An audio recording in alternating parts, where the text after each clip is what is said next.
আসসালামু আলাইকুম। আমাদের প্রবাসীদের জন্য খুবই খারাপ একটি সংবাদ। গত ২ দিন যাবৎ আপনারা দেখতে পাচ্ছেন, আপনারা যারা ফাইনাল এক্সিট খেয়েছেন তাদের জন্য খুবই দুঃখজনক ঘটনা। আপনারা যারা আগে আপনার মালিক বা আপনার কোম্পানি আপনাকে ফাইনাল এক্সিট দিয়েছে বা আপনার অজান্তে কোনো না কোনোভাবে আপনাকে ফাইনাল এক্সিট দেওয়া হয়েছে। যে এক্সিটের মেয়াদটা শেষ হয়ে গেছে। এখন যাদের এক্সিটের মেয়াদ শেষ হয়ে গেছে তাদের যদি চেক করেন দেখাবে যে আপনার হুরুপ চলে আসছে, অ্যাবসেন্ট ফর ওয়ার্ক হুরুপ চলে আসবে।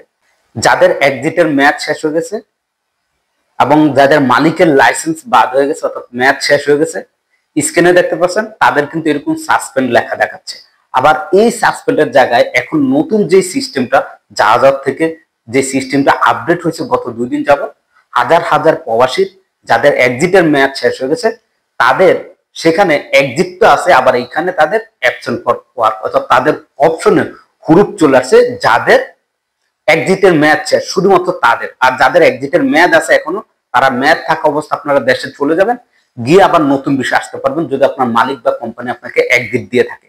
এবং এছাড়াও যারা এক্সিটের মেয়াদ শেষ হয়ে গেছে কিন্তু এখনো আপনার সেখানে দেখাচ্ছে যে সাসপেন্ড দেখাচ্ছে, আপনি দ্রুত কোনো মক্তবের মাধ্যমে যোগাযোগ করে আপনি রি এক্সিট লাগিয়ে আপনি দেশে চলে যান।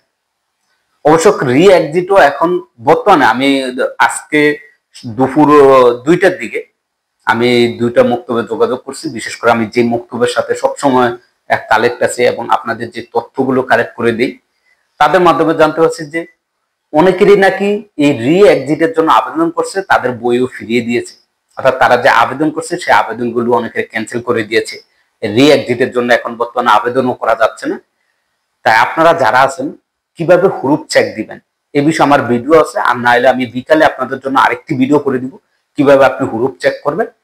খুব সহজেই আপনি আপনার ইকামা নাম্বার দিয়ে আপনি বাংলাদেশি সেই ঠিকানা দিয়ে আপনি হুরুপটি চেক করে নেবেন। যদি আপনার ফাইনাল এক্সিটের মেয়াদ শেষ হয়ে থাকলে দ্রুত করে চেক দেন। যদি দেখেন আপনার সেইখানে অ্যাবসেন্ট ফর ওয়ার্ক চলে আসছে, সেক্ষেত্রে আপনার এক্সিটও আছে আপনার হুরুপও আছে।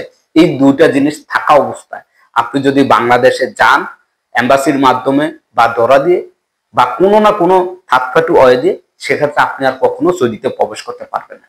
এটা আমাদের প্রবাসীদের জন্য সত্যি অনেক দুঃখজনক একটি ঘটনা। এবং এই সিস্টেমটা কোনো ধরনের ঘোষণা এখন পর্যন্ত সরকারের কাছ থেকে পাওয়া যাচ্ছে না। তারা যেটা বললো যে এখনো কি কারণে এরকম হচ্ছে সেই বিষয়টাও তারা জানতে পারতেছে না। তাই এটা নিয়ে যদি কোনো আপডেট আসে অবশ্যই আপনাদের মাঝে আমি শেয়ার করবো। ভিডিওটা বেশি বেশি করে শেয়ার করবেন যাতে করে আমাদের সকল প্রবাসী ভাইয়া উপকৃত হতে পারে।